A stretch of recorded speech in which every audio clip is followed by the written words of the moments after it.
Saw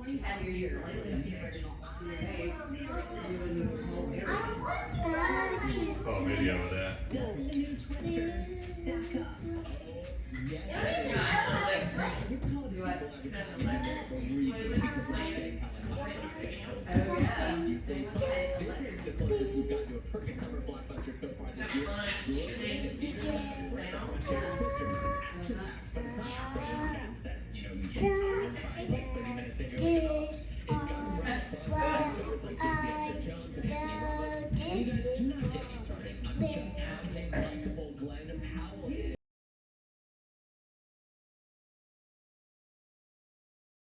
Hello everyone, we're back for another video. It's been a little while, so why am I here today?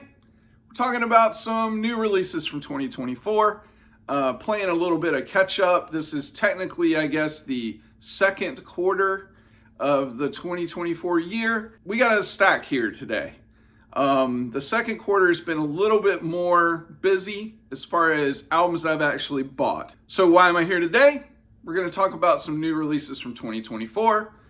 This is technically the second quarter, I guess. The months of April through July have been a lot busier for me as far as like newer albums and the ones I've actually purchased. Now, I've been listening to a ton of albums, even though I haven't bought them all. And in the description, I have a spreadsheet where I've basically tracked all the new releases that I've listened to this year, and I give them a little bit of a rating. The only stipulation with that list is that I've at least listened to each of those albums one time all the way through. So some of them I'm more familiar with than others, and it doesn't really have anything to do with the score that I've given.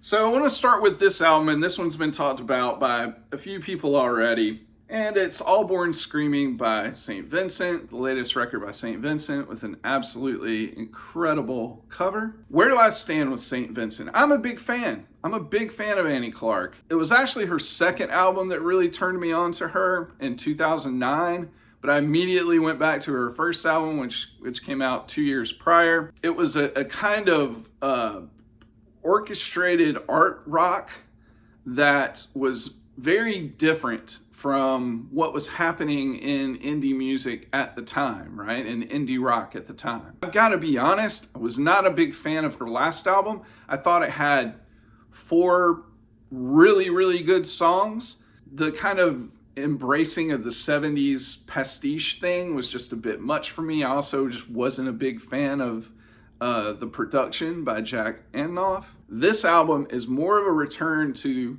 the sound that I love from St. Vincent. She does collaborate with Justin Meldal Johnson, who has worked with artists like Beck in the past. Also, Kate LeBon appears on the last track. She's credited on the last track. Dave Grohl plays drums on it. It's heavy on the drums on that track, on Flea. As with every St. Vincent record, she kind of dives into some other sounds, kind of teasing some other sounds. On the latter half of the record, you kind of get some world sounds happening, some reggae dub, you know.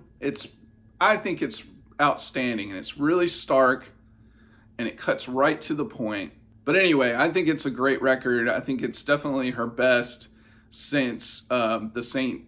Vincent, the self-titled album in 2014. All right, the next album is by Motorists. This is a trio out of Toronto. This is their second album. Their first album I thought was pretty good. Raw, post-punk more kind of sounding. Had flourishes of power pop. A very unique sound. And no slight to Motorists' first record, but I just think that this one advances their sound so much forward. It sounds so much more confident. It's better recorded, has a little bit more polished production, even though it's still a very raw kind of indie rock record. The power pop is very strong in this one, and all of the songs are super catchy. There's just hooks galore. I think that was my issue with the first album. It's just not as many hooks. Sounds very much like 1994 to 1997, the power pop that was coming out at that time. Think Sloan, think Fountains of Wayne. Been thoroughly enjoying this one. Definitely one of my favorites of the year. Tell 'em to kick rocks and find another CD locked in a box, and no one has the keys. What do you say? How about we change clothes and start again?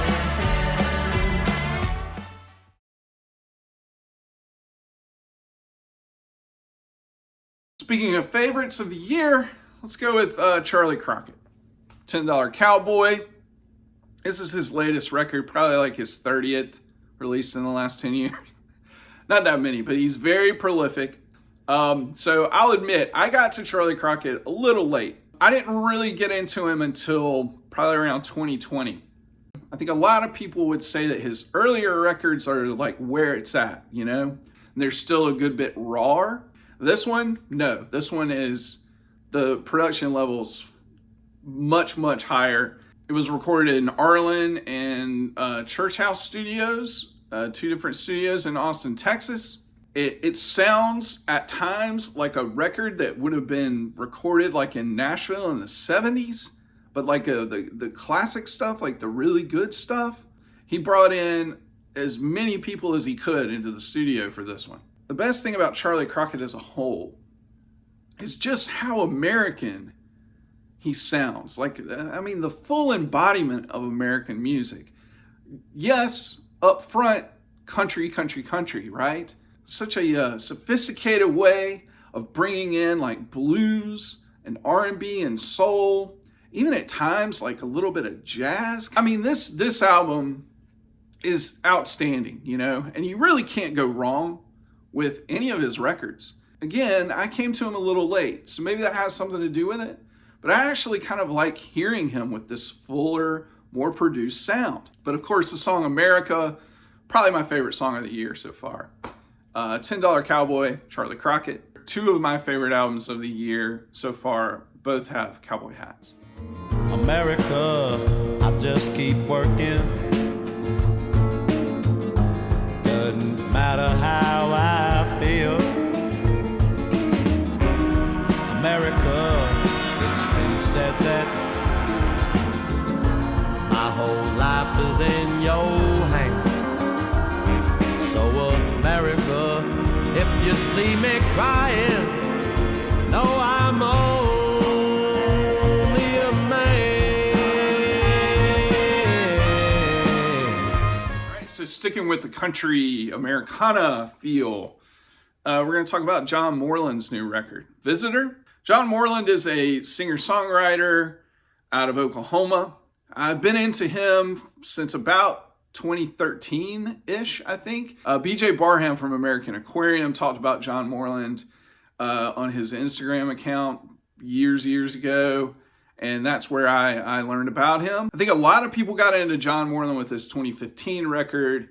What was that one called? Tulsa High Heat. His following record was on 4AD. It's called Big Bad Love. Probably my second favorite next to In the Throes, but I will tell you this new one, starting to challenge that order of preference. Now, his last 2 albums, he kind of expanded his sound a little bit sonically, playing around with a little bit of electronic sounds, things like that. He was just kind of trying to experiment, expand his sound a little bit. This record is all him. He plays every instrument. You know, John Calvin Abney, who is an outstanding guitarist, tours with John Moreland a good bit. He appears on it, plays on a few songs, plays lead guitar on a few songs. It's all self-produced, self-recorded. This is about as good as it gets from him, in my opinion. I hadn't even been interested in buying any of his records recently, but then when I heard this one and I've streamed it several times, it's like, man, I've got to get a physical copy of that one. So even if you've never heard of John Moreland, this is a great entry point. So while we revel on ground unlevel, we give our devils a place to hide. We're suicidal, flags and false idols, and God's own precious guns won't ever turn back the tide. A gentle violence, miles of silence, separating you and me. Crystal and covered in the arms of a mother, I'm a child who cannot flutter myself free. I'm a child who cannot flutter myself free.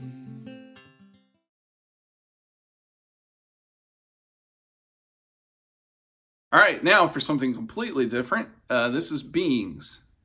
There is a garden. I was told, I haven't watched it, or I've seen somewhere hinted at, that Jazz Bums did a review on this release.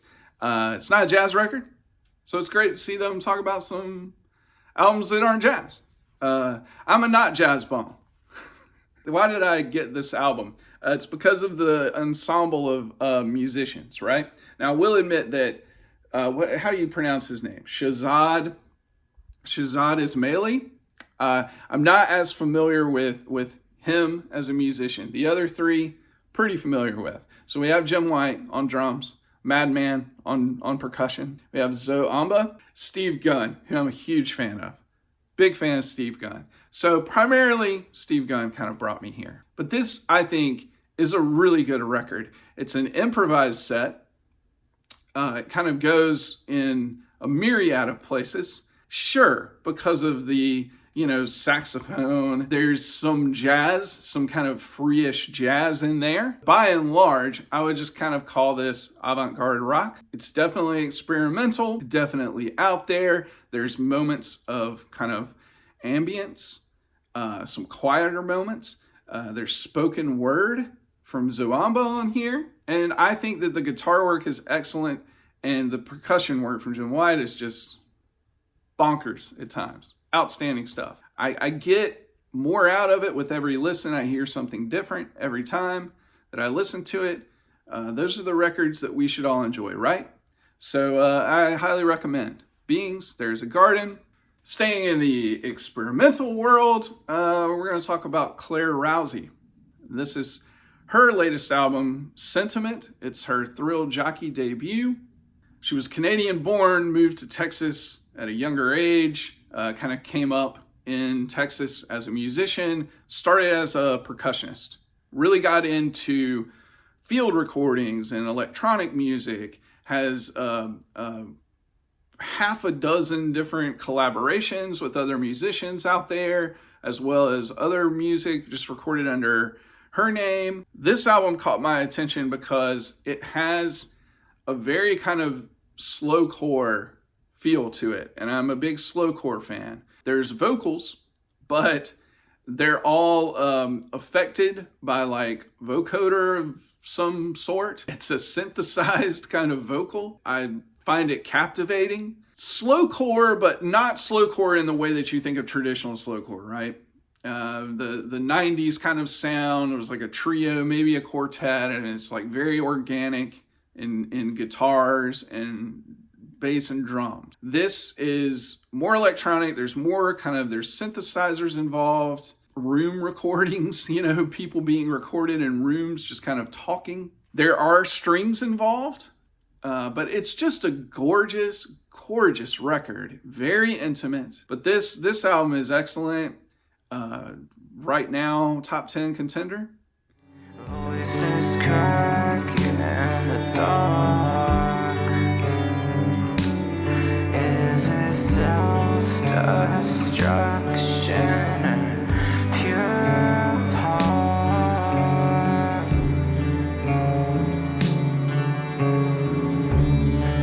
It could be anything.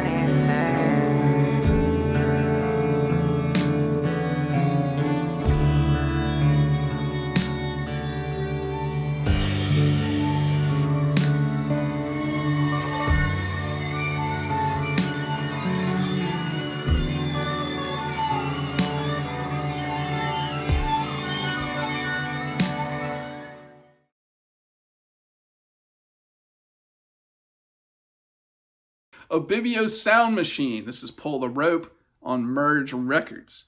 I have been interested in this band ever since I saw them mentioned in like an email from Merge. I checked out their sound. It was interesting. It was definitely different, kind of a modern take on Afrobeat, electronic, heavily electronic. Listening to their back catalog a little bit and being more familiar with it now, I feel like this is kind of like where their full sound has kind of culminated into one thing, right? I think by far their best album so far. Again, electronic, heavier maybe even on the kind of like Afrobeat sound, and very soulful.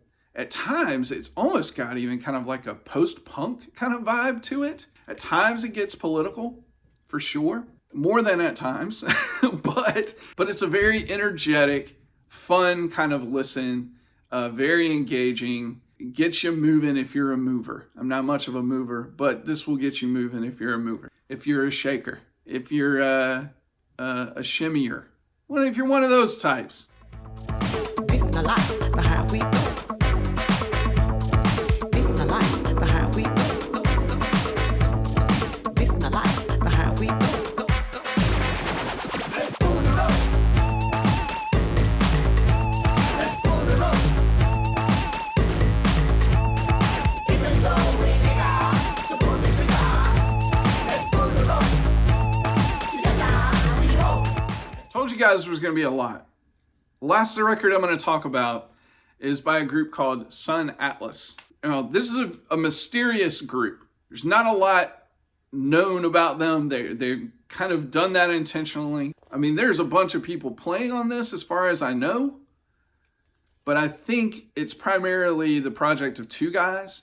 They are always dressed, covered head to toe in very ornamental costume, is influenced by what looks to be many different cultures.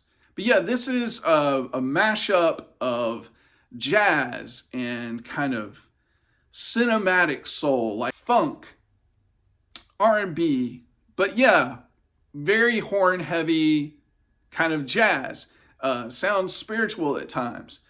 Almost has like a big band feel at times. It just flat out grooves, and it's very accessible. It's not anything extremely unique that will like blow your mind or anything, but it's just incredibly recorded, incredibly orchestrated music that has all of these things that I just happen to love in it. But yeah, Sun Atlas, Soma Combo Records. Definitely check it out.